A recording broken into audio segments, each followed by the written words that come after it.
किसका काम था भाई? ये कंपनी का मुख्य उद्देश्य था, ठीक है। उसको तुमसे कोई मतलब नहीं है, तुम्हारी स्थिति क्या है, तुम किस प्रकार से जी रहे हो, तुम्हारी अपनी जरूरत पूरा हो रहा है या नहीं हो रहा है, इससे कंपनी वाले का कोई मतलब नहीं था। उसको केवल मतलब था तुम्हारा जो उपज हो रहा उसके उससे लगान से।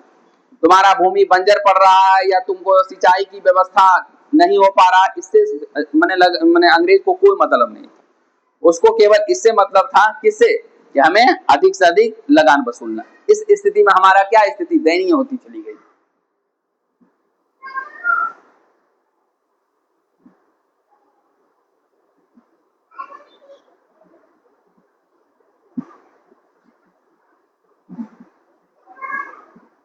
देखो बेटा, कुछ बातें हैं, एक बहुत इंपॉर्टेंट बात है और इसको हम लोग समझेंगे वन स्लाइड में। देखो, हमारे पास ये प्रश्न था कि ईस्ट इंडिया कंपनी को दीवानी मिलने का क्या प्रभाव पड़ा। ईस्ट इंडिया कंपनी को जब दीवानी मिल गया तो उसका प्रभाव क्या क्या था। तो पहला प्रभाव था कि जो है ना, कंपनी को बंगाल, बिहार, उड़ीसा से लगान वसूलने का अधिकार मिल गया।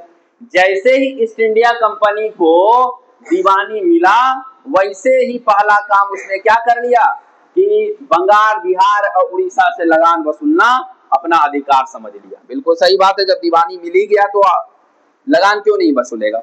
पहली बात ये था। दूसरी बात क्या था कि कंपनी की आर्थिक स्थिति बढ़ी। स्वाभाविक सी बात है, जब हमें लगान वसूलने का अधिकार मिलेगा तो तुमसे हम टैक्स लेंगे ना जी। टैक्स लेवे नहीं करेंगे कि नहीं लेंगे।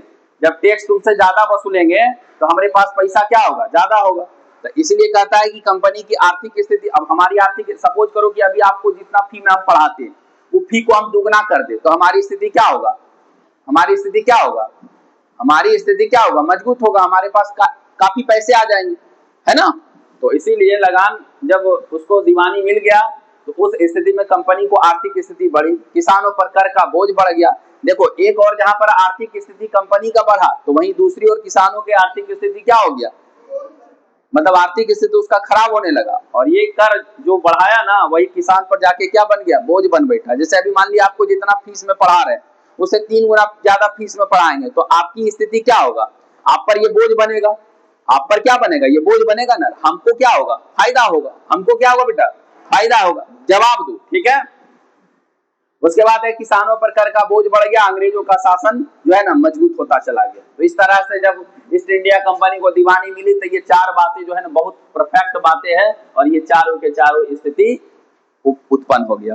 पहली बात तो ये हुआ कि बंगाल, बिहार, उड़ीसा से लगान वसूलने का अधिकार मिल गया। दूसरी है कि कंपनी की आर्थिक स्थिति बढ़ी। तीसरा है किसानों पर कर का बोझ बढ़ गया, अंग्रेजों का शासन मजबूत हो गया। तो ये सारी बातें कंपनी के साथ हुआ। अगला बात देखो,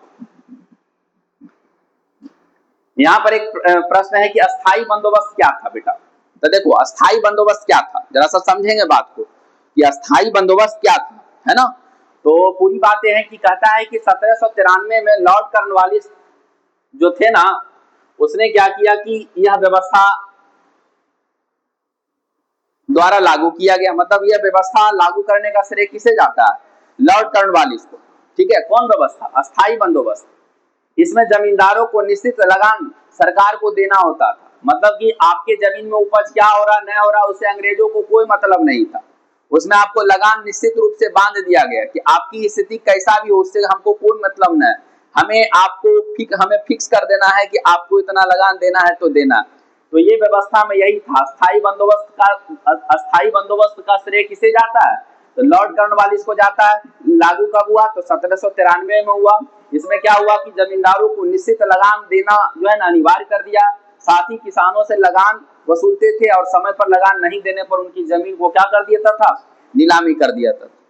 तो काफी सारी बातें इसके साथ आता है। बात समझ में आया क्या हमने बोला।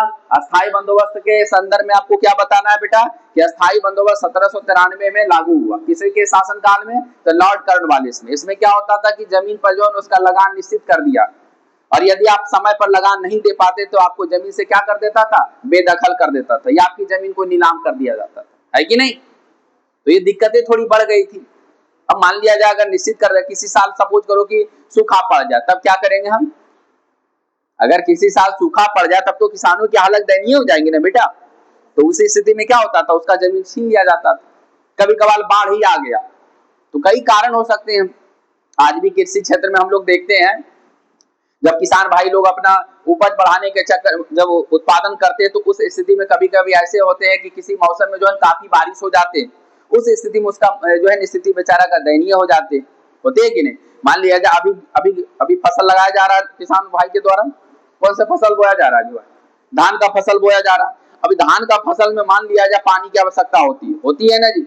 अगर समय पर बारिश अगर नहीं हुई तो स्थिति क्या होगा, धान का फसल खराब हो जाएगा। तो किसान भाई लोग जो भी उसमें लागत लगाया है वो तो लागत भी लौटा नहीं पाएगा। तो उस स्थिति में क्या होगा, उसकी स्थिति दयनीय हो जाएगी, है ना। तो यही सब बातें बेटा, तो ये व्यवस्था थोड़ी ठीक नहीं थी।